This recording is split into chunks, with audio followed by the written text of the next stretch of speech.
હાય.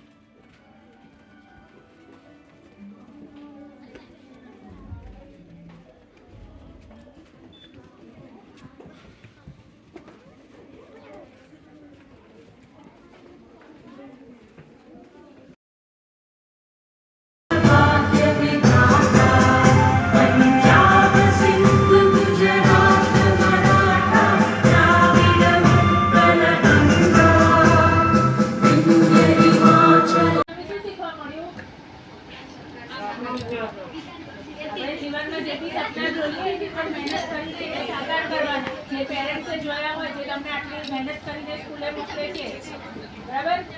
જિંદગીમાં એક સારા ફ્રેન્ડ્સને ફ્રેન્ડશિપ બી સારા લોકો જોડે કરવાની. કાં તો આપણો ફ્રેન્ડ્સ ખરાબ હોય તો એને સારા બનાવવાના, આપણા જેવા સારી રીતના શીખવાડવાનું કે ભાઈ આવું નહીં, આ ખોટું છે, આ સાચું છે, એમ કરી. બરાબર? બધાને મજા આવી ને પિક્ચર જોવાની? જાડેજા સર તમારે ના બસ કાઈ નહીં, સરસ બહુ સરસ પિક્ચર. મજા આવી પિક્ચર જોવાની તમને? છોકરા સારા વ્યક્તિ બનવાનું, બરાબર આપણે બધાએ? ચલો નેક્સ્ટ ટાઈમ